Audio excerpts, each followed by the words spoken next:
ಎಲ್ಲರಿಗೂ ನಮಸ್ಕಾರ. ನಾನು ಡಾಕ್ಟರ್ ಜಿತೇಶ್, ನಿಸರ್ಗ ಹಾಸ್ಪಿಟಲ್ ಸಿರ್ಸಿ. ನಮ್ಮ ಸೊಸೈಟಿಯಲ್ಲಿ ಹೈಯೆಸ್ಟ್ ಕಂಡುಬರುವಂಥ ಒಂದು ಸಮಸ್ಯೆ ಏನು ಅಂತ ಕೇಳಿದರೆ ಹೈಪರ್ ಆ್ಯಸಿಡಿಟಿ. ಈಗಾಗಲೇ ನಾನು ಲಾಸ್ಟ್ ಟೈಮ್ ಒಂದು ವೀಡಿಯೋದಲ್ಲಿ ಹೈಪೋ ಆ್ಯಸಿಡಿಟಿ ಬಗ್ಗೆ ನಿಮ್ಮೊಟ್ಟಿಗೆ ಭಾಳಷ್ಟು ಇನ್ಫಾರ್ಮೇಷನ್ಸನ್ನು ಶೇರ್ ಮಾಡಿದ್ವಿ. So there is a huge difference. ಅಂದರೆ ಹೈಪರ್ ಆ್ಯಸಿಡಿಟಿ ಹೆಸರಲ್ಲೇ ಇದೆ, ಅಂದರೆ ಹೊಟ್ಟೆಯಲ್ಲಿರುವಂಥ ಆ್ಯಸಿಡ್ನ ಪ್ರಮಾಣ ಹೆಚ್ಚಾಗಿ ಬರುವಂಥ ಸಮಸ್ಯೆ, ಅದಕ್ಕೆ ನಾವು ಹೈಪರ್ ಆ್ಯಸಿಡಿಟಿ ಅಂತ ಹೇಳ್ತೀವಿ. ಹೈಪೋ ಆ್ಯಸಿಡಿಟಿ ಅಂದರೆ ಹೊಟ್ಟೆಯಲ್ಲಿರುವಂಥ ಆ್ಯಸಿಡ್ ಪ್ರಮಾಣ ಕಡಿಮೆ ಇರುವುದರಿಂದ ಬರುವಂಥ ಒಂದು ಸಮಸ್ಯೆ. ಸೊ ನಾನು ಈ ವಿಡಿಯೋದಲ್ಲಿ ಹೈಪರ್ ಆ್ಯಸಿಡಿಟಿ ಬರಲಿಕ್ಕಿರುವಂಥ ಕಾರಣಗಳೇನು, ಅದರದ್ದು ಲಕ್ಷಣಗಳೇನು, ಸೊ ಅದು ಬಂದರೆ ನಾವು ಅದನ್ನು ಹೇಗೆ ಕಡಿಮೆ ಮಾಡಬಹುದು ಅಂತ ಕೆಲವು ಇನ್ಫಾರ್ಮೇಷನ್ಸನ್ನು ನಿಮ್ಮೊಟ್ಟಿಗೆ ಶೇರ್ ಮಾಡ್ತೇನೆ. ಸೊ ಈ ಹೈಪರ್ ಆ್ಯಸಿಡಿಟಿಯನ್ನು ನಾವು ಆ್ಯಸಿಡ್ ರಿಫ್ಲೆಕ್ಸ್ ಡಿಸೀಸ್ ಅಂತಾನು ಹೇಳ್ತೀವಿ.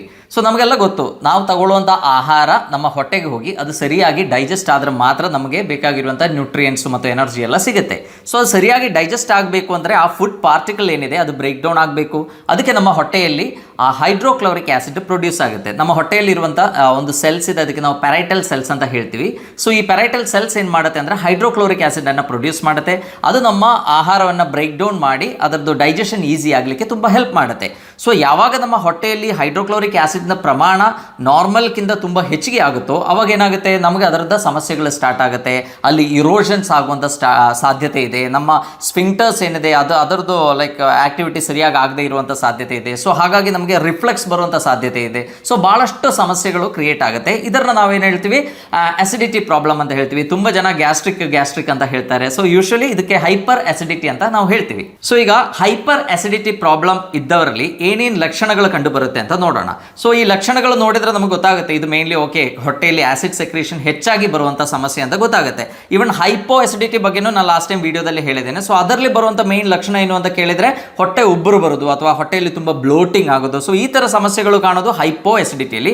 ಸೊ ಈಗ ಹೈಪರ್ ಆ್ಯಸಿಡಿಟಿಯಲ್ಲಿ ಕಂಡು ಬರುವಂಥ ಒಂದು ಮೇನ್ ಲಕ್ಷಣ ಏನು ಅಂದರೆ ಎಪಿಗ್ಯಾಸ್ಟ್ರಿಕ್ ಪೇನ್ ಅಂತ ಹೇಳ್ತೀವಿ. ಅಂದರೆ ಹೊಟ್ಟೆಯಲ್ಲಿ ನೋವು ಬರೋದು. ನಾವು ಆಹಾರ ತಗೊಳ್ಳಿಕ್ಕೆ ಸ್ವಲ್ಪ ಲೇಟ್ ಆದರೆ ಅಥವಾ ಅಂದರೆ ನಮ್ಮ ಟೈಮ್ ಟು ಟೈಮ್ ಆಹಾರ ತಗೊಳ್ಳಿಲ್ಲ ಅಂದರೆ ಏನಾಗುತ್ತೆ, ಹೊಟ್ಟೆಯಲ್ಲಿ ಸಿವಿಯರ್ ಉರಿ ಸ್ಟಾರ್ಟ್ ಆಗ್ಬೋದು. ಎಪಿಗ್ಯಾಸ್ಟ್ರಿಕ್ ಅಂದರೆ ಜಸ್ಟ್ ನಮ್ಮ ಎದೆ ಕೆಳಭಾಗದಲ್ಲಿ ಸಿವಿಯರ್ ಆಗಿ ಒಂದು ಉರಿ ಫೀಲ್ ಆಗ್ಬೋದು ಅಥವಾ ಅಲ್ಲಿ ಸಿವಿಯರ್ ಪೇನ್ ಅನುಭವ ಆಗುವಂಥ ಸಾಧ್ಯತೆ ಈ ಹೈಪರ್ ಆ್ಯಸಿಡಿಟಿ ಪ್ರಾಬ್ಲಮ್ ಇದ್ದವರಲ್ಲಿ ಯೂಶಲಿ ಕಂಡು ಬರುತ್ತೆ.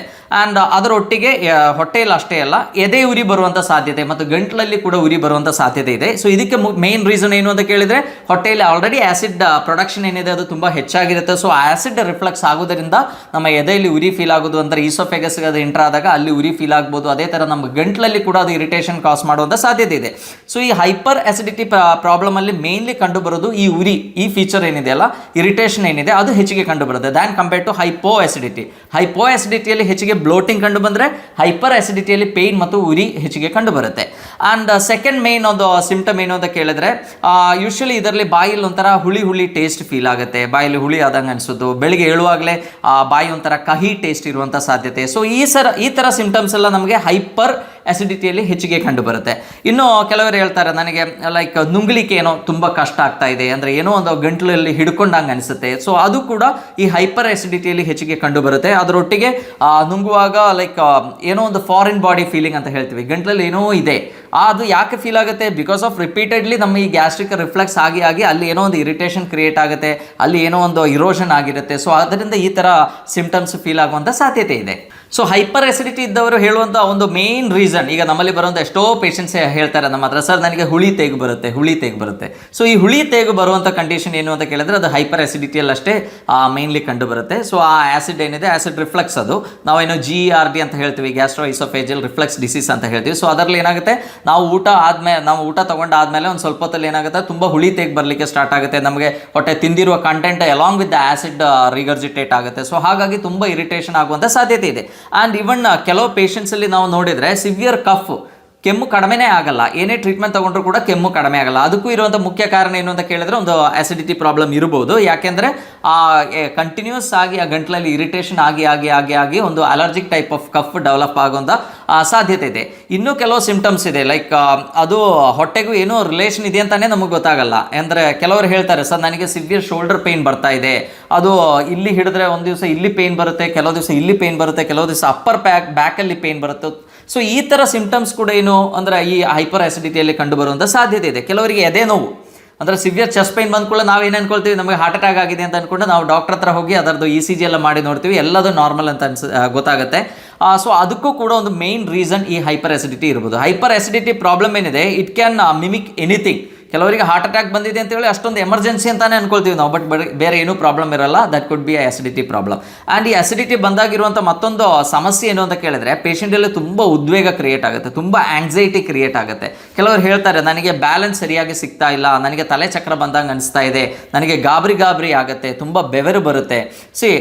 ಈ ಥರ ಸಿಂಪ್ಟಮ್ಸ್ ಎಲ್ಲದೂ ಈ hyper acidity can create. So ನಾವೇನು ಅನ್ಕೊಳ್ತೀವಿ, ಈಗ ಎದೆಯಲ್ಲಿ ನೋವು ಬಂತು, ನಮಗೆ ಒಂಥರ ಟೆನ್ಷನ್ ಕ್ರಿಯೇಟ್ ಆಯಿತು, ನಮಗೆ ಆಂಗ್ಸೈಟಿ ಆಯಿತು, ನಮಗೆ ತಲೆ ಚಕ್ರ ಬಂದಂಗೆ ಅನಿಸ್ತು ಆ್ಯಂಡ್ ಅದರೊಟ್ಟಿಗೆ ಬೆವರು ಸ್ಟಾರ್ಟ್ ಆಯಿತು ಅಂತ ಹೇಳಿದ್ಕೊಳ್ಳೆ ನಮಗೆ ಹಾರ್ಟ್ ಅಟ್ಯಾಕ್ ಆಗಿದೆ ಅಂತ ನಾವು ಅನ್ಕೊಳ್ತೀವಿ. ಸೊ ಅಂದರೆ ಎಲ್ಲ ಕಂಡೀಷನ್ಲೂ ಇದು ಆಸಿಡಿಟಿನೇ ಇರುತ್ತೆ ಅಂತ ನಾನು ಹೇಳಲ್ಲ. ಈವನ್ ಕಾರ್ಡಿಯಾಕ್ ಇಶ್ಯೂಸಲ್ಲಿ ಏನಾದರೂ ಪ್ರಾಬ್ಲಮ್ ಇದ್ದರೂ ಕೂಡ ಇದೇ ಥರ ಸಿಂಪ್ಟಮ್ಸ್ ಕಂಡು ಬರುತ್ತೆ. ಸೊ ಈ ಥರ ಸಿಂಪ್ಟಮ್ಸ್ ಕಂಡು ಬಂದರೆ ಇಮಿಡಿಯೇಟ್ಲಿ ನೀವು ಡಾಕ್ಟರ್ ಹತ್ರ ಹೋಗಿ ಅದು ತೋರಿಸಲೇಬೇಕು.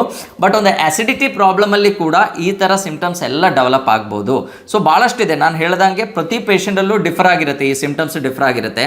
ಆ್ಯಂಡ್ ಕೆಲವರಿಗೆ ತಲೆನೋವು ಅಷ್ಟೇ ಡೆವಲಪ್ ಆಗುತ್ತೆ, ಹೆಡ್ಏಕ್ ಇರುತ್ತೆ, ಅವರಿಗೆ ಆಸಿಡಿಟಿ ಪ್ರಾಬ್ಲಮ್ ಇದೆ ಅಂತಾನೆ ಗೊತ್ತಾಗಲ್ಲ. ನಾವು ಸಿಂಪ್ಟಮ್ಸ್ ಕೇಳುವಾಗ ಹೇಳ್ತಾರೆ, ಹೌದು ಸರ್ ಒಂದು ಸಣ್ಣ ನೋವು ಬರುತ್ತೆ, ಸಣ್ಣಕ್ಕೆ ಹುಳಿ ತೆಗೆ ಬರುತ್ತೆ ಅಂತ ಹೇಳ್ತಾರೆ. ಈವನ್ ಮೈಗ್ರೇನಿಗೂ ಕೂಡ ಒಂದು ಮೇನ್ ರೀಸನ್ ಏನು ಅಂತ ಕೇಳಿದ್ರೆ ಈ ಹೈಪರ್ ಆಸಿಡಿಟಿ ಪ್ರಾಬ್ಲಮ್ ಇರ್ಬೋದು. ಸೊ ನಮ್ಮ ಹೊಟ್ಟೆಯಲ್ಲಿರುವಂಥ pH ಯಾವಾಗಲೂ ಕರೆಕ್ಟ್ ಆಗಿರಬೇಕು, ಅದು ಅಪ್ರಾಕ್ಸಿಮೇಟ್ಲಿ ಅರೌಂಡ್ 4 ಇರುತ್ತೆ. ಸೊ ಯಾವಾಗ ಅದು ತುಂಬ ಕಡಿಮೆ ಆಗುತ್ತೆ ನಾವು ಅದನ್ನು ಆಸಿಡಿಟಿ ಅಂತ ಹೇಳ್ತೀವಿ. ಯಾವಾಗ ಆ pH ತುಂಬ ಹೆಚ್ಚಾಗ್ತಾ ಹೋಗ್ತದೆ ಅದನ್ನು ಆಸಿಡಿಟಿ ಅಂದರೆ ಕಮ್ಮಿ ಆಗಿದೆ, ಆಲ್ಕಲೈನ್ ಮೀಡಿಯಮ್ಗೆ ಹೋಗುತ್ತೆ. ಸೊ ಆಸಿಡಿಟಿ ಹೊಟ್ಟೆಯಲ್ಲಿ ಇರಲೇಬೇಕು, ಆವಾಗ ಮಾತ್ರ ನಮ್ಮ ಡೈಜೆಷನ್ ಸರಿಯಾಗಿ ನಮಗೆ ಸರಿಯಾಗಿರುವಂಥ ಅಬ್ಸಾರ್ಪ್ಷನ್ ಆಗುತ್ತೆ, ಅಂದರೆ ಎಲ್ಲ ನ್ಯೂಟ್ರಿಯೆಂಟ್ಸು ಅಬ್ಸಾರ್ಬ್ ಆಗುತ್ತೆ. ಬಟ್ ಈ ಆಸಿಡಿಟಿ ಹೆಚ್ಚಾದಾಗ ನಮ್ಗೆ ಈ ಥರ ಪ್ರಾಬ್ಲಮ್ಸ್ ಕ್ರಿಯೇಟ್ ಆಗುವಂಥ ಸಾಧ್ಯತೆ ಇದೆ. ಸೊ ನಾವು ಯೂಶ್ವಲಿ ಒಂದು ಆಸಿಡಿಟಿ ಪ್ರಾಬ್ಲಮ್ ಆದರೆ ನಾವು ಏನು ಮಾಡ್ತೀವಿ, ಇಮಿಡಿಯೇಟ್ಲಿ ಯಾವುದಾದ್ರೂ ಮೆಡಿಕಲ್ ಶಾಪಿಗೆ ಹೋಗ್ತೀವಿ, ಯಾವುದಾದ್ರೂ ಆ್ಯಂಟಾಸಿಡ್ಸನ್ನು ರೆಗ್ಯುಲರ್ಲಿ ತಗೊಳ್ತೀವಿ. ಅದು ಡಾಕ್ಟರ್ಸ್ ಈವನ್ ಆ್ಯಂಟಾಸಿಡ್ ಪ್ರಿಸ್ಕ್ರೈಬ್ ಮಾಡುವಾಗ ಕೂಡ ಅದಕ್ಕೊಂದು ಪರ್ಫೆಕ್ಟ್ ಆಗಿರೋ ಒಂದು ಪರ್ಟಿಕ್ಯುಲರ್ ಡ್ಯೂರೇಷನ್ ಇದೆ, ಅಷ್ಟು ದಿವಸ ಮಾತ್ರ ಅದು ತಗೊಳ್ಳಿ ಅಂತ ಹೇಳಿದರೂ ಕೂಡ ನಾವೇನು ಮಾಡ್ತೀವಿ, ಅದು ನಾವು ಕೇಳೋದಿಲ್ಲ. ನಾವು ರೆಗ್ಯುಲರ್ಲಿ ಆ್ಯಂಟಾಸಿಡನ್ನು ಯೂಸ್ ಮಾಡ್ತಾ ಹೋಗ್ತೀವಿ. ಅಸಿಡಿಟಿ ಇರುತ್ತೆ, ನಾವು ನಮ್ಮ ಆಹಾರ ಕ್ರಮವನ್ನು ಚೇಂಜ್ ಮಾಡಲ್ಲ, ನಾವು ಅದೇ ಥರ ಫುಡ್ಡನ್ನು ಕನ್ಸ್ಯೂಮ್ ಮಾಡ್ತೀವಿ, ಎಲ್ಲ ಜಂಕ್ ಫುಡ್ಗಳನ್ನು ತಗೊಳ್ತೀವಿ, ನಮ್ಮ ಆಸಿಡಿಟಿ ಹೆಚ್ಚಾಗ್ತಾ ಹೋಗ್ತದೆ. ಸೊ ಆದರೂ ನಾವು ಕಂಟಿನ್ಯೂಸ್ ಆಗಿ ಈ ಆ್ಯಂಟಾಸಿಡ್ಸ್ಗಳನ್ನು ಯೂಸ್ ಮಾಡ್ತಾ ಇರ್ತೀವಿ. ಸೊ ನಾವೇನು ಆಗುತ್ತೆ, ಅವರ ಪೀರಿಯಡ್ ಆಫ್ ಟೈಮ್ ನಮಗೊಂದು ಕ್ರಾನಿಕ್ ಆಸಿಡಿಟಿ ಪ್ರಾಬ್ಲಮ್ ಕ್ರಿಯೇಟ್ ಆಗುತ್ತೆ, ನಮ್ಮ ಅಬ್ಸಾರ್ಪ್ಷನ್ ತುಂಬ ಪುವರ್ ಆಗಿರುತ್ತೆ, ನಮಗೆ ವಿಟಮಿನ್ B12 ಡೆಫಿಷಿಯನ್ಸಿ ಬರುವಂಥ ಸಾಧ್ಯತೆ ಇದೆ, ಭಾಳಷ್ಟು ವಿಟಮಿನ್ಸ್ ಕೊರತೆ ಬರುವಂಥ ಸಾಧ್ಯತೆ ಇದೆ. ಯಾಕೆಂದರೆ ಹೊಟ್ಟೆಯಲ್ಲೊಂದು ಸರಿಯಾಗಿರುವಂಥ pH ಮೇಂಟೈನ್ ಆದರೆ ಮಾತ್ರ ನಮ್ಮ ಡೈಜೆಷನ್ ಮತ್ತು ಅಬ್ಸಾರ್ಪ್ಷನ್ ಸರಿಯಾಗುತ್ತೆ. ಸೊ ನಾವು ಫಸ್ಟ್ ಏನು ಮಾಡಬೇಕು, ಆಸಿಡಿಟಿ ಪ್ರಾಬ್ಲಮ್ ಇದ್ದರೆ ಅವರು ಮಾಡುವಂಥ ಕೆಲವು ಜೀವನ ಶೈಲಿಯಲ್ಲಿ ಅವರು ಮಾಡುವಂಥ ಕೆಲವು ಚೇಂಜಸ್ ಇದೆ, ಅದು ಕರೆಕ್ಟಾಗಿ ಮಾಡಿದರೆ ಈ ಆಸಿಡಿಟಿಯಿಂದ ಕಂಪ್ಲೀಟ್ಲಿ ಹೊರಗೆ ಬರಲಿಕ್ಕೆ ಸಾಧ್ಯ. ಅದು ಬಿಟ್ಟು ರೆಗ್ಯುಲರ್ ಕನ್ಸಂಪ್ಷನ್ ಆಫ್ ಆ್ಯಂಟಾಸಿಡ್ಸ್ ಏನಿದೆ that is never A solution for ಈ ಆಸಿಡಿಟಿ. ಯಾಕಂದರೆ ಒಂದು ಆಸಿಡಿಟಿ ಸರಿಯಾಗಿ ನಾವು ಮ್ಯಾನೇಜ್ ಮಾಡಲಿಲ್ಲ ಅಂದರೆ ಅದು ನಿಧಾನಕ್ಕೆ ಅಲ್ಸರ್ ಕ್ರಿಯೇಟ್ ಆಗ್ಬೋದು, ಅಲ್ಲಿಂದ it can even lead to cancer. So ನಾವೇನು ಮಾಡಬೇಕು, ಆಸಿಡಿಟಿ ಪ್ರಾಬ್ಲಮ್ ಇದ್ದವರು ಕೆಲವು ಆಹಾರ ಕ್ರಮಗಳನ್ನ ಚೇಂಜ್ ಮಾಡಿದರೆ ಅವರಿಗೆ ಆರಾಮಾಗಿ ಅಂದರೆ they can come back to normal without any problem, ಅವರ ನಾರ್ಮಲ್ ಲೈಫನ್ನು ಲೀಡ್ ಮಾಡ್ಬೋದು. ಸೊ ಈ ಹೈಪರ್ ಆಸಿಡಿಟಿ ಇಷ್ಟೆಲ್ಲ ಹೆಚ್ಚಾಗ್ಲಿಕ್ಕೆ ಇರುವಂಥ ಮೇನ್ ರೀಸನ್ ಏನು ಅಂತ ನೋಡೋಣ. ಸೊ ನಮಗೆಲ್ಲ ಗೊತ್ತು, ಆಸಿಡಿಟಿ ಬರಲಿಕ್ಕೆ ಎನ್ವೈರನ್ಮೆಂಟಲ್ ಫ್ಯಾಕ್ಟರ್ಸ್ ಏನಿದೆ, ನಮ್ಮ ತಪ್ಪು ಆಹಾರ ಕ್ರಮ, ನಮ್ಮ ತಪ್ಪು ಜೀವನ ಶೈಲಿ, ಇರ್ರೆಗ್ಯುಲರ್ ಫುಡ್ ಪ್ಯಾಟರ್ನ್, ಇದೆಲ್ಲ ಕಾರಣ ಆಗ್ಬೋದು. ಬಟ್ ಮೇನ್ಲಿ ಎಲ್ಲ ಸ್ಟಡೀಸು ತೋರಿಸೋದು ಏನಂದರೆ main reason for hyper acidity is H. Pylori ಅಂತ ಒಂದು ಬ್ಯಾಕ್ಟೀರಿಯಲ್ ಇನ್ಫೆಕ್ಷನ್. ಸೊ ನಮ್ಮ ಹೊಟ್ಟೆಗೆ ಡಿಫ್ರೆಂಟ್ ಪಾರ್ಟ್ಸ್ ಇದೆ, ಅದರಲ್ಲಿ ಒಂದು ಪಾರ್ಟ್ ಅಂದರೆ ಆಂಟ್ರಮ್ ಅಂತ ಹೇಳ್ತೀವಿ. ಸೊ ಈ ಆಂಟ್ರಲ್ ಗ್ಯಾಸ್ಟ್ರೈಟಿಸ್ ಈಗಾಗಲೇ ನೀವು ತುಂಬ ಸಲ ಈ ಎಂಡೋಸ್ಕೋಪಿ ಎಲ್ಲ ಮಾಡಿದಾಗ ಡಾಕ್ಟರ್ದು ಇದರಲ್ಲಿ ನೋಡಿರ್ಬೋದು, ರಿಪೋರ್ಟಲ್ಲಿ ನೋಡಿರ್ಬೋದು, ಆಂಟ್ರಲ್ ಗ್ಯಾಸ್ಟ್ರೈಟಿಸ್ ಅಂತ ಬರ್ದಿದ್ದು ನೀವು ನೋಡಿರ್ಬೋದು. ಸೊ ಈ ಆಂಟ್ರಲ್ ಗ್ಯಾಸ್ಟ್ರೈಟಿಸ್ ಇಂದಾನೆ ಹೈಪರ್ ಆಸಿಡಿಟಿ ಪ್ರಾಬ್ಲಮ್ ಇಷ್ಟೊಂದು ಹೆಚ್ಚಿಗೆ ಕಂಡು ಬರ್ತಾ ಇದೆ. ಅಂದರೆ ಒಂದು ಬ್ಯಾಕ್ಟೀರಿಯಾ ಇದೆ, ಅದಕ್ಕೆ ನಾವು H. ಪೈಲೋರಿ ಅಂತ ಹೇಳ್ತೀವಿ. ಯೂಶಲಿ ಈವನ್ ನಿಮ್ಮ ಎಂಡೋಸ್ಕೋಪಿ ಆದಮೇಲೆ ಅವರೊಂದು ಟೆಸ್ಟಿಗೆ ಕಳಿಸ್ತಾರೆ, ಆ ಟೆಸ್ಟಲ್ಲಿ H. ಪೈಲೋರಿ ಪಾಸಿಟಿವ್ ಅಂತ ಬರೆದಿದ್ದು ಕೂಡ ನೀವು ನೋಡಿರ್ಬೋದು. ಸೊ ಈ H. ಪೈಲೋರಿ ಇನ್ಫೆಕ್ಷನ್ ಇಂದಾನೆ ಈ ಆಸಿಡಿಟಿ ಇಷ್ಟೆಲ್ಲ ಹೆಚ್ಚಾಗ್ತಾ ಇದೆ.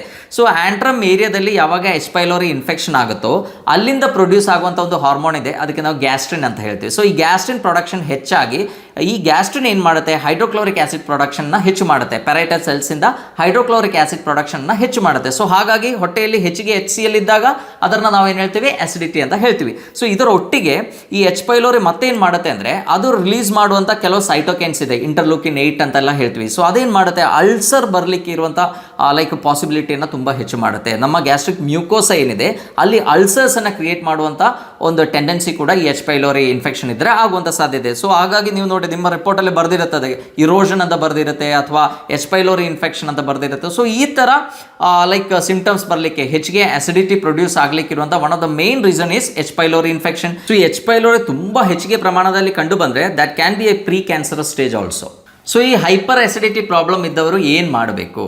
ಸೊ ಅವರು ಫಾಲೋ ಮಾಡಬೇಕಾಗಿರುವಂಥ ಕೆಲವು ಸ್ಟೆಪ್ಸ್ಗಳಿದೆ. ಅದನ್ನು ಸ್ಟ್ರಿಕ್ಟ್ಲಿ ಅವರು ಫಾಲೋ ಮಾಡಿದರೆ ಭಾಳಷ್ಟು ಅಂದರೆ to a very great extent ನಮ್ಗೆ ಇದನ್ನು ಕಂಟ್ರೋಲ್ ಮಾಡಲಿಕ್ಕೆ ಆಗುತ್ತೆ. ಯಾಕೆಂದರೆ ಈವನ್ ಎಚ್ ಪೈಲೋರಿ ಇನ್ಫೆಕ್ಷನ್ ಇದ್ದರೂ ಕೂಡ ಎಚ್ ಪೈಲೋರಿ ಇನ್ಫೆಕ್ಷನ್ನ ಕಡಿಮೆ ಮಾಡಲಿಕ್ಕೆ ಬೇಕಾಗಿರುವಂಥ ನ್ಯಾಚುರಲ್ ರೆಮಿಡೀಸು ತುಂಬ ಇದೆ. ಓಕೆ, ಅದು ಸಿವಿಯರ್ ಆದಾಗ ಕೆಲವು ಸಲ ನಾವು ಡಾಕ್ಟರ್ ಹತ್ರ ಹೋದರೆ ಅದಕ್ಕಿರುವಂಥ ಕೆಲವು ಕಿಟ್ ಇದೆ, ಪೈಲೋ ಕಿಟ್ ಅಂತ ಇದೆ, ಅದು ಕೊಟ್ಟರೆ ಅದು ಓಕೆ ಕಂಟ್ರೋಲ್ ಆಗುತ್ತೆ. ಬಟ್ ಈ ಆಂಟಿಬಯೋಟಿಕ್ಸ್ ಎಕ್ಸೆಸಿವ್ಲಿ ಯೂಸ್ ಮಾಡಿದರೆ ಬರುವಂಥ ಸಮಸ್ಯೆ ಏನು ಅಂತ ಕೇಳಿದರೆ, ಆಂಟಿಬಯೋಟಿಕ್ ಗೊತ್ತಿಲ್ಲ which is H pylori and which is other bacteria ಅಂತ. ಸೊ ಓವರಾಲ್ ನಮ್ಮ ಬ್ಯಾಕ್ಟೀರಿಯಲ್ ಫ್ಲೋರಾ ಅದರಿಂದ ಡ್ಯಾಮೇಜ್ ಆಗುವಂಥ ಸಾಧ್ಯತೆ ಇದೆ, ನಮ್ಮ ಡೈಜೆಷನ್ ತುಂಬ ಕಡಿಮೆ ಆಗುವಂಥ ಸಾಧ್ಯತೆ ಇದೆ, ಭಾಳಷ್ಟು ಡೆಫಿಷಿಯನ್ಸೀಸ್ ಬರುವಂಥ ಸಾಧ್ಯತೆ ಕೂಡ ಇದೆ. ಸೊ ಹಾಗಾಗಿ ಫಸ್ಟ್ ಆಫ್ ಆಲ್ ನಾವು ಏನು ಮಾಡ್ಬೋದು, ನ್ಯಾಚುರಲಿ ನಮಗೆ ಹೇಗೆ ಈ ಎಚ್ ಪೈಲೋರಿಯನ್ನು ಕಡಿಮೆ ಮಾಡೋದು ಅಥವಾ ನ್ಯಾಚುರಲಿ ಹೇಗೆ ಈ ಅಸಿಡಿಟಿ ಹೈಪರ್ ಅಸಿಡಿಟಿಯನ್ನು ಕಂಟ್ರೋಲ್ ಮಾಡೋದು ಅಂತ ನೋಡೋಣ. ಸೊ ಭಾಳಷ್ಟು ಆಲ್ಕಲೈನ್ ಜ್ಯೂಸಸ್ ಇದೆ. ಈವನ್ ಸಿವಿಯರ್ ಅಸಿಡಿಟಿ ಇದ್ದಾಗ ನೀವು ಟೆಂಡರ್ ಕಾಕೋನಟ್ ತಗೋಬೋದು, ಎಳನೀರು one of the best remedy ಅಂತ ನಾವು ಹೇಳ್ಬೋದು. ಅಂದರೆ ತುಂಬ ಅಸಿಡಿಟಿ ಫೀಲ್ ಆಗ್ತಾ ಇದ್ದರೆ ಒಂದು ಗ್ಲಾಸ್ ಎಳನೀರು ಕುಡಿಯೋದ್ರಿಂದ ಆ ಅಸಿಡಿಟಿ ಕಂಟ್ರೋಲ್ ಆಗುವಂಥ ಸಾಧ್ಯತೆ ಇದೆ. ಎರಡನೇದು ಬೇಕಾದ್ರೆ ನಾವು ಬಾಳೆಹಣ್ಣನ್ನು ತಗೋಬೋದು, ಬಾಳೆಹಣ್ಣು ತಗೊಂಡ್ರೂ ಕೂಡ ಆಸಿಡಿಟಿ ಕಂಟ್ರೋಲ್ ಮಾಡಲಿಕ್ಕೆ ಸಾಧ್ಯ. ಆ್ಯಂಡ್ ಇದರೊಟ್ಟಿಗೆ ತುಂಬ ಆಲ್ಕಲೈನ್ ಜ್ಯೂಸಸ್ ಇದೆ. ನಿಮಗೆಲ್ಲ ಗೊತ್ತಿದೆ ಬೂದುಗುಂಬಳ ರಸ one of the best alkaline juice. So empty ಸ್ಟೊಮಕಲ್ಲಿ ನೀವು ಒಂದು ಗ್ಲಾಸ್ ಬೂದುಗುಂಬಳ ರಸ ಸೇವಿಸೋದು ಕೂಡ ಈ ಅಸಿಡಿಟಿಯಿಂದ ದೂರ ಇರಲಿಕ್ಕೆ ಆಗುತ್ತೆ ನಮ್ಮ ಹತ್ರ. ಆ್ಯಂಡ್ ಅದರೊಟ್ಟಿಗೆ ನಾವು ಏನು ಮಾಡಬೇಕು, ಟೈಮ್ ಟು ಟೈಮ್ ಫುಡ್ ತಗೋಬೇಕು. ಸೊ ಟೈಮ್ ಟು ಟೈಮ್, ಯಾಕೆಂದರೆ ನಾವು ಈಗ ಇವತ್ತು 10 ಗಂಟೆ ತಿಂಡಿ ಮಾಡಿದ್ವಿ, ನಾಳೆ 10 ಗಂಟೆ ತಿಂಡಿ ಮಾಡಿದ್ವಿ, ನೆಕ್ಸ್ಟ್ ಡೇನು 10 ಗಂಟೆ ತಿಂಡಿ ಮಾಡಿದರೆ ಆ್ಯಂಡ್ ದ ಫೋರ್ತ್ ಡೇ ನಿಮ್ಮ ಸ್ಟೊಮಕ್ ರೆಡಿಯಾಗಿರುತ್ತೆ. ನಮಗೆ ಸಮಥಿಂಗ್ ಲೈಕ್ ಒಂದು ಬಯೋಲಾಜಿಕಲ್ ಕ್ಲಾಕ್ ಅಂತ ಸೆಟ್ ಆಗಿರುತ್ತೆ. 10 ಗಂಟೆ ಆಗುವಾಗ ನಮ್ಮ ಆ್ಯಸಿಡ್ಸ್ ಎಲ್ಲ ಪ್ರೊಡ್ಯೂಸ್ ಆಗಿ ನಮಗೆ ರೆಡಿಯಾಗಿರುತ್ತೆ, ಫುಡ್ ಕಾಯ್ತಾ ಇರ್ತದೆ ಹೊಟ್ಟೆ. ಅಷ್ಟೊತ್ತಿಗೆ ನಾವೇನು ಮಾಡ್ತೀವಿ, ತಿಂಡಿ ಮಾಡೋದಿಲ್ಲ, ಲೇಟಾಗಿ ಮಾಡ್ತೀವಿ. ಸೊ ಆವಾಗ ಆಸಿಡಿಟಿ ಡೆವಲಪ್ ಆಗುವಂಥ ಸಾಧ್ಯತೆ ಇದೆ. ಸೊ ಆಸಿಡಿಟಿ ಇದ್ದವರು ಒಂದು ಟೈಮ್ ಟು ಟೈಮ್ ಫುಡ್ ಹ್ಯಾಬಿಟನ್ನು ಫಾಲೋ ಮಾಡಲೇಬೇಕು. ಆ್ಯಂಡ್ ಈ ಎಚ್ ಪೈಲೋರಿನ ಕಡಿಮೆ ಮಾಡಲಿಕ್ಕೆ ನಾನು ಈಗಾಗಲೇ ಲಾಸ್ಟ್ ವಿಡಿಯೋದಲ್ಲಿ ಕೂಡ ಹೇಳಿದ್ದೇನೆ, ನೀವು ಬೇಕಾದರೆ ಎಷ್ಟಿ ಮಧು ಯೂಸ್ ಮಾಡ್ಬೋದು. ಎಷ್ಟಿ ಮಧುವನ್ನು 1 ಚಮಚ ಎಷ್ಟಿ ಮಧುವನ್ನು 1 ಗ್ಲಾಸ್ ನೀರಿಗೆ ಹಾಕಿ ಕುದಿಸಿ ಅದನ್ನು ಅರ್ಧ ಗ್ಲಾಸ್ ಮಾಡಿ ಅದು ನೀವು ಆಫ್ಟರ್ ದ ಫುಡ್ ತಗೊಳ್ಳೋದ್ರಿಂದ ಎಚ್ ಪೈಲೋರಿ ಇನ್ಫೆಕ್ಷನ್ನ ಕಡಿಮೆ ಮಾಡಲಿಕ್ಕಾಗುತ್ತೆ. ಅದರೊಟ್ಟಿಗೆ ನೀವು ಶುಂಠಿ ತಗೋಬೋದು. ಅಂದರೆ ಊಟ ಆದಮೇಲೆ ಆಸಿಡಿಟಿ ಪ್ರಾಬ್ಲಮ್ ಇದ್ದವರು ಆದರೆ ಬೇಕಾದ್ರೆ 1 ಪೀಸ್ ಶುಂಠಿಯನ್ನು ತಗೊಳ್ಳೋದು ಕೂಡ ಇದನ್ನು ಕಂಟ್ರೋಲ್ ಮಾಡಲಿಕ್ಕೆ ತುಂಬ ಹೆಲ್ಪ್ ಆಗುತ್ತೆ. ಸೊ ಆ್ಯಂಡ್ ಎಷ್ಟಿ ಮಧು is one of the best ಅಂತ ನಾವು ಹೇಳ್ಬೋದು. ಇದು ರೆಗ್ಯುಲರ್ಲಿ ನೀವು ಪ್ರತಿ ದಿವಸ like after the breakfast or after the lunch ನೀವು ತಗೊಂಡ್ರೆ ನಿಮಗೆ ಎಚ್ ಪೈಲೋರಿ ಇನ್ಫೆಕ್ಷನ್ನ ಕಂಟ್ರೋಲ್ ಮಾಡಲಿಕ್ಕೆ ಆಗುತ್ತೆ. ಆ್ಯಂಡ್ ಅದರೊಟ್ಟಿಗೆ ನಾನು ಹೇಳದಂಗೆ ಆಲ್ಕಲೈನ್ ಜ್ಯೂಸ್ಗಳನ್ನು ಹೆಚ್ಚಿಗೆ ತಗೋಬೇಕು. ಒಂದು ಹೊತ್ತು ನೀವು ತಂಗಳನ್ನು ಯೂಸ್ ಮಾಡಿ. ನಾನು ಈವನ್ ಹೈಪೋ ಅಸಿಡಿಟಿಯಲ್ಲಿ ಕೂಡ ಇದೆಲ್ಲ ಹೆಲ್ಪ್ ಆಗುತ್ತೆ. ಬಿಕಾಸ್ ನಮ್ಮ pH ಏನಿದೆ ಅದು ಹೆಚ್ಚಾದಾಗ ಅದನ್ನು ನಾವು ಆಲ್ಕಲೈನ್ ಮೀಡಿಯಂ ಅಂತ ಹೇಳ್ತೀವಿ, ಅದು ಕಡಿಮೆ ಆಗ್ತಾ ಬಂದಾಗ ಅದನ್ನು ನಾವು ಆಸಿಡಿಕ್ ಮೀಡಿಯಂ ಅಂತ ಹೇಳ್ತೀವಿ. ಸೊ ಆಲ್ಕಲೈನ್ ಮೀಡಿಯಂ ಆದರೂ ಕೆಟ್ಟದೆ, ಅಸಿಡಿಟಿ ಹೆಚ್ಚಾದರೂ ಕೂಡ ಅದು ನಮಗೆ ತೊಂದರೆ ಕೊಡುತ್ತೆ. ಸೊ ಇದಕ್ಕೆಲ್ಲ ಒಂದು ಮುಖ್ಯ ರೀಸನ್ ಏನು ಅಂತ ಕೇಳಿದ್ರೆ ಎಚ್ ಪೈಲೋರಿ ಇನ್ಫೆಕ್ಷನ್. ಸೊ ಹಾಗಾಗಿ ಎಚ್ ಪೈಲೋರಿನ ಕಂಟ್ರೋಲ್ ಮಾಡೋದ್ರಿಂದ ಹೈಪರ್ ಅಸಿಡಿಟಿ ಆಗಲಿ ಹೈಪೋ ಅಸಿಡಿಟಿ ಆಗಲಿ ಎರಡೂ ಕೂಡ ಕಂಟ್ರೋಲ್ಗೆ ಅಂದರೆ ಎರಡೂ ಕೂಡ ಕ್ಯೂರ್ ಮಾಡಲಿಕ್ಕೆ ಸಾಧ್ಯ. ಸೊ ನಾವು ಹಾಗಾಗಿ ಲೈಕ್ ಒಂದು ದಿವಸಕ್ಕೆ ಒಂದೊತ್ತಾದರೂ ತಂಗಳನ್ನ ಏನಿದೆ ಅದನ್ನು ಸೇವಿಸಬೇಕು. ಸೊ ಅದು ಬೆಳಗ್ಗೆ ಬೇಕಾದ ತಿಂಡಿಯಾಗಿ ನಾವು ತಗೋಬೋದು. ಆ್ಯಂಡ್ ಮೇನ್ಲಿ ನೀವೆಲ್ಲ ಪ್ರೋಬಯೋಟಿಕನ್ನು ಯೂಸ್ ಮಾಡಲಿಕ್ಕೆ ಕಲಿಬೇಕು. ಅಂದರೆ ಪ್ರೋಬಯೋಟಿಕ್ ನಿಮಗೆಲ್ಲ ಗೊತ್ತು, ಈಗ ಪ್ರೋಬಯೋಟಿಕ್ ಇಷ್ಟೊಂದು ಬ್ಲೂಮ್ ಆಗ್ತಾ ಇದೆ. ಸೊ ಅದು ಮೇನ್ಲಿ ಯಾಕೆ ಅಂತ ಕೇಳಿದರೆ ಆ ಪ್ರೋಬಯೋಟಿಕ್ ನಮ್ಮ ಹೊಟ್ಟೆಯಲ್ಲಿ ಅಂದರೆ ಹೊಟ್ಟೆಗೆ ಬೇಕಾಗಿರುವಂಥ ಒಳ್ಳೆ ಬ್ಯಾಕ್ಟೀರಿಯಾಗಳು ಇದ್ದರೆ ಮಾತ್ರ ನಮ್ಮ ಡೈಜೆಷನ್ ಸರಿಯಾಗುತ್ತೆ, ಅಬ್ಸಾರ್ಪ್ಷನ್ ಸರಿಯಾಗುತ್ತೆ, ಈವನ್ ಲೈಕ್ ನಮ್ಮ ಎಕ್ಸ್ಕ್ರೀಷನ್ ಕೂಡ ಸರಿಯಾಗಿ ಆಗಬೇಕು ಅಂದರೆ ನಮಗೆ ಒಳ್ಳೆ ಬ್ಯಾಕ್ಟೀರಿಯಾಗಳು ನಮ್ಮ ಹೊಟ್ಟೆಯಲ್ಲಿ ಬೇಕು. So regular consumption of probiotic is also one of the best remedy ಅಂತ ನಾವು ಹೇಳ್ಬೋದು. ಅದರಲ್ಲಿ ಕೂಡ ನಮ್ಮ ಬಿಫಿಡೋ ಬ್ಯಾಕ್ಟೀರಿಯಾ ಅಂತ ಇದೆ. ಸೊ ಅದು ತಗೊಂಡ್ರೆ ಏನಾಗುತ್ತೆ ಅಂದರೆ ನಮ್ಮ ಮ್ಯೂಕೋಸಲ್ ಲೇಯರ್ ಏನಿದೆ, ಹೊಟ್ಟೆ ಒಳಗೊಂದು ಮ್ಯೂಕೋಸಲ್ ಲೇಯರ್ ಇದೆ, ಅದು ಇದ್ದಿದ್ದಕ್ಕೆ ನಮ್ಮ ಆ್ಯಸಿಡ್ ಎಲ್ಲ ರಿಯಾಕ್ಟ್ ಆದಾಗ ಕೂಡ ಅಲ್ಲಿ ಏನೇ ಇಂಜುರಿ ಆಗದೆ ನಮ್ಮ ಹೊಟ್ಟೆಯನ್ನು ಪ್ರೊಟೆಕ್ಟ್ ಮಾಡೋದು. ಸೊ ಆ ಮ್ಯೂಕೋಸಲ್ ಲೇಯರ್ ಇಂಪ್ರೂವ್ ಆಗಬೇಕು ಅಂದ್ರೆ ಕೂಡ ನಮ್ಮ ಬಿಫಿಡೋ ಬ್ಯಾಕ್ಟೀರಿಯಾ ಇರುವಂಥ ಪ್ರೋಬಯೋಟಿಕ್ಗಳನ್ನ ತಗೊಂಡ್ರೆ ನಮಗೆ ಈ ಅಲ್ಸರ್ಸ್ ಈ ಥರ ಪ್ರಾಬ್ಲಮ್ಸ್ ಬರೋದನ್ನು ತಡೆಗಟ್ಟಲಿಕ್ಕೆ ಸಾಧ್ಯ. ಆ್ಯಂಡ್ ನ್ಯಾಚುರಲಿ ನಮಗೆ ಸಿಗುವಂಥ ಎಷ್ಟೋ ಪ್ರೋಬಯೋಟಿಕ್ಸ್ ಇದೆ. ನಮ್ಮ ಮನೆಯಲ್ಲಿ ಮಾಡುವಂಥ ಮೊಸರು one of the best probiotic ಅಂತ ಹೇಳ್ಬೋದು. ಆ್ಯಂಡ್ ನಾನು ಫಸ್ಟ್ ಹೇಳ್ದಂಗೆ ತಂಗಳನ್ನು ಅಥವಾ ಕೆಲವು ಪ್ರಿಪರೇಷನ್ಸ್ ಇದೆ, ಬೀಟ್ರೂಟಿಂದ ಪ್ರಿಪೇರ್ ಮಾಡ್ಬೋದು. ಸೊ ಈ ಥರ ಪ್ರೋಬಯೋಟಿಕ್ಗಳನ್ನು ನಾವು ರೆಗ್ಯುಲರ್ಲಿ ಯೂಸ್ ಮಾಡೋದ್ರಿಂದ ನಮ್ಮ ಹೊಟ್ಟೆಯ ಅಸಿಡಿಟಿಯನ್ನು ನಮಗೆ ಕಂಟ್ರೋಲ್ ಮಾಡಲಿಕ್ಕಾಗುತ್ತೆ, ಹಾಗೂ ಈ ಪ್ರಾಬ್ಲಮಿಂದ ಹೊರ ಬರಲಿಕ್ಕೆ ಕೂಡ ಸಾಧ್ಯ. ಇನ್ನು ಹೈಪರ್ ಅಸಿಡಿಟಿ ಪ್ರಾಬ್ಲಮ್ ಇರೋರು ಹೇಳುವಂಥ ಒಂದು ಕಾಮನ್ ಕಂಪ್ಲೇಂಟ್ ಏನು ಅಂದರೆ, ನಾವು ಊಟ ಎಲ್ಲ ಆಗಿ ಒಂದು ಸ್ವಲ್ಪ ಹೊತ್ತು ಆದಮೇಲೆ ನಿದ್ರೆ ಮಾಡುವಾಗ ನಮಗೆ ತುಂಬ ರೀಗರ್ಜಿಟೇಟ್ ಆಗುತ್ತೆ, ಬಾಯಿಗೆ ಹುಳಿ ತೇಗು ಬರ್ತಾ ಇರ್ತದೆ, ಆ ಫುಡ್ ಕಂಟೆಂಟ್ ಲೈಕ್ ರಿಫ್ಲೆಕ್ಸ್ ಆಗಿ ಬರುತ್ತೆ ಅಂತ ಹೇಳ್ತಾರೆ. ಸೊ ಅಂಥವ್ರು ಏನು ಮಾಡಬೇಕು ಅಂದರೆ, ಒಂದು ನಿಮ್ಮ ಆಹಾರ ಆದಷ್ಟು ಬೇಗ ತಗೋಬೇಕು. ಆ್ಯಂಡ್ ನೈಟಲ್ಲಿ ಹೆವಿ ಫುಡ್ ತಗೊಳ್ಳೋದನ್ನ ಅವಾಯ್ಡ್ ಮಾಡಬೇಕು. ಮಲಗುವಾಗ ಇನಿಷಿಯಲಿ ಬೇಕಾದರೆ ಒಂದು 60 ಡಿಗ್ರಿ ಆ್ಯಂಗಲಲ್ಲಿ ಅಥವಾ 45 to 60 ಡಿಗ್ರಿ ಆ್ಯಂಗಲಲ್ಲಿ ಏನಾದರೂ ಪಿಲ್ಲೋ ಸಪೋರ್ಟ್ ಕೊಟ್ಟು ಮಲಗೋದ್ರಿಂದ ಈ ರೀಗರ್ಜಿಟೇಷನ್ನ ಅವಾಯ್ಡ್ ಮಾಡಲಿಕ್ಕೆ ಆಗುತ್ತೆ. ಯಾಕೆಂದರೆ ರಿಪೀಟೆಡ್ಲಿ ಹೈ ಅಸಿಡಿಟಿ ಇದ್ದಿದ್ದಕ್ಕೆ ಅಲ್ಲಿ ಇರುವಂಥ ಲೋವರ್ ಇಸೋಫಿಜಿಯಲ್ ಸ್ಫಿಂಕ್ಟರ್ ಅಂತ ಇದೆ, ಅದು ಹಾಳಾಗಿರುತ್ತೆ. ಸೊ ಹಾಗಾಗಿ ರಿಫ್ಲೆಕ್ಸ್ ಬರುವಂಥ ಸಾಧ್ಯತೆ ಇದೆ.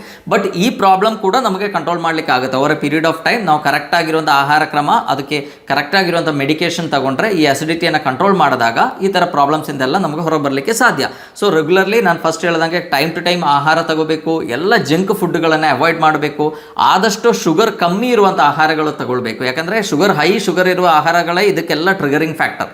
ಅದಿದ್ದಾಗಲೇ ಈ ಎಚ್ ಪೈಲೋರಿ ಇನ್ಫೆಕ್ಷನ್ಸು ಅಥವಾ ಎಲ್ಲ ಸಮಸ್ಯೆಗಳು ಹೆಚ್ಚಾಗೋದು ಹೈ ಶುಗರ್ ಕಂಟೆಂಟ್ ಇರುವಂಥ ಆಹಾರ, ಅಂದರೆ ಮೈದಾ ಈ ಥರ ಆಹಾರಗಳನ್ನು ಬಿಡಬೇಕು. ಸೊ ಆದಷ್ಟು ನಾರಿನಂಶ ಇರುವಂಥ ಆಹಾರಗಳನ್ನು ತಗೋಬೇಕು. ಅದಕ್ಕೆ ನಾವು ಪ್ರೀಬಯೋಟಿಕ್ ಅಂತ ಹೇಳ್ತೀವಿ. ಸೊ ನಾನು ಈಗಾಗಲೇ ಹೇಳಿದ್ದೇನೆ, ಅಂದರೆ ಪ್ರೋಬಯೋಟಿಕ್ ಫುಡ್ಡನ್ನು ಹೆಚ್ಚಿಗೆ ತಗೋಬೇಕು, ಅಂದರೆ ಒಳ್ಳೆ ಬ್ಯಾಕ್ಟೀರಿಯಾಗಳು ಇರುವಂಥ ಆಹಾರವನ್ನು ಸೇವಿಸಬೇಕು ಅಂತ. ಬಟ್ ಈ ಒಳ್ಳೆ ಬ್ಯಾಕ್ಟೀರಿಯಾಗಳು ಇರುವಂಥ ಆಹಾರಗಳನ್ನು ತಗೊಂಡ್ರೂ ಕೂಡ ಅದಕ್ಕೆ ಬದುಕಲಿಕ್ಕೆ ಬೇಕಾಗಿರುವಂಥ ಒಂದು ವಾತಾವರಣ ಕ್ರಿಯೇಟ್ ಆಗಬೇಕು ಅಂದರೆ ನಾವು ಈ ಪ್ರೀಬಯೋಟಿಕ್ ಫೈಬರ್ಸನ್ನು ತಗೋಬೇಕು. ಅದು ತಗೊಂಡಾಗ ಏನಾಗುತ್ತೆ, ನಮ್ಮ ಹೊಟ್ಟೆಯಲ್ಲಿ ಒಳ್ಳೆ ಬ್ಯಾಕ್ಟೀರಿಯಾಗಳು ಬದುಕಲಿಕ್ಕೆ ಇರುವಂಥ ಒಂದು ಒಳ್ಳೆ ಅಟ್ಮಾಸ್ಫಿಯರ್ ಕ್ರಿಯೇಟ್ ಆಗುತ್ತೆ, ಅಸಿಡಿಟಿಯನ್ನು ತುಂಬ ಚೆನ್ನಾಗಿ ಕಂಟ್ರೋಲ್ ಮಾಡಲಿಕ್ಕೆ ಆಗುತ್ತೆ. ಆ್ಯಂಡ್ ಆದಷ್ಟು ನಾನು ಫಸ್ಟ್ ಹೇಳ್ದಂಗೆ ಎಲ್ಲ ಈ ಕಾರ್ಬನೇಟೆಡ್ ಡ್ರಿಂಕ್ಸ್ ಇರ್ಬೋದು, ತುಂಬ ಸ್ವೀಟ್ ಇರುವಂಥ ಡ್ರಿಂಕ್ಸ್ ಇರ್ಬೋದು, ಲೈಕ್ ಪೆಪ್ಸಿ, ಕೋಕು, ಈ ಥರ ಲೈಕ್ ಸಾಫ್ಟ್ ಡ್ರಿಂಕ್ಸ್ಗಳನ್ನು ಕಂಪ್ಲೀಟ್ಲಿ ನಾವು ದೂರ ಮಾಡಬೇಕು. ಸೋಡಾ ಅಂತ ಏನೇ, ನಮಗೆ ಕೆಲವರಿಗೆ ತುಂಬ ಹ್ಯಾಬಿಟ್ ಇದೆ, ಅದು ಅಸಿಡಿಟಿ ಪ್ರಾಬ್ಲಮ್ ಇದ್ದ ಕೂಡಲೇ ಒಂದು ಗ್ಲಾಸ್ ಸೋಡಾ ಕುಡಿತಾರೆ, ತುಂಬ ಆರಾಮಾಗುತ್ತೆ, ಗ್ಯಾಸ್ ಹೋಗುತ್ತೆ ಅಂತ ಹೇಳ್ತಾರೆ. But that is never A remedy for this.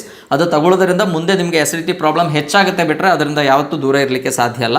And ತುಂಬ ಜನರಿಗೆ ಇರುವಂಥ ಒಂದು ಪ್ರಾಬ್ಲಮ್ ಏನಿದೆ, ಅಸಿಡಿಟಿ ಇದ್ದವರಿಗೆ ಮಲಬದ್ಧತೆ ಪ್ರಾಬ್ಲಮ್ ಕೂಡ ಇರುತ್ತೆ. ನಮಗೆಲ್ಲ ಗೊತ್ತು, ನಮ್ಮ ಬಾಡಿ ಎಕ್ಸ್ಕ್ರೀಷನ್ ಸರಿಯಾಗಿ ಆಗಿಲ್ಲ ಅಂದರೆ ಈ ಥರ ಅಸಿಡಿಟಿಯಿಂದ ಹೊರಗೆ ಬರಲಿಕ್ಕೆ ಸಾಧ್ಯ ಇಲ್ಲ. ಸೊ ಹಾಗಾಗಿ ಮಲಬದ್ಧತೆ ಇದ್ದರೂ ಕೂಡ ಈ ಬಯೋಟಿಕ್ ಅಂದರೆ ಒಳ್ಳೆ ನಾರಿನಂಶ ಇರುವಂಥ ಆಹಾರಗಳು ತಗೊಳ್ಳೋದ್ರಿಂದ ಮೋಷನ್ ಕ್ಲೀನ್ ಆಗಿ ಹೋಗುತ್ತೆ, ಹೊಟ್ಟೆ ಕ್ಲೀನ್ ಆಗುತ್ತೆ. ಸೊ ಹಾಗಾಗಿ ಅಸಿಡಿಟಿಯಿಂದ ದೂರ ಇರಲಿಕ್ಕೆ ಸಾಧ್ಯ. ಸೊ ನಾನು ಈ ವಿಡಿಯೋದಲ್ಲಿ ನಿಮ್ಮೊಟ್ಟಿಗೆ ಶೇರ್ ಮಾಡಿರುವಂಥ ಈ ಸಿಂಪ್ಟಮ್ಸ್ ಏನಿದೆ, ಫಸ್ಟ್ ನಾನು ಹೇಳಿರುವ ಸಿಂಪ್ಟಮ್ಸ್ ಏನಿದೆ ಅದಿದ್ದರೆ ನಮಗೆ ಅಸಿಡಿಟಿ, ಹೈಪರ್ ಅಸಿಡಿಟಿ ಇರುವಂಥ ಸಾಧ್ಯತೆ ಇದೆ.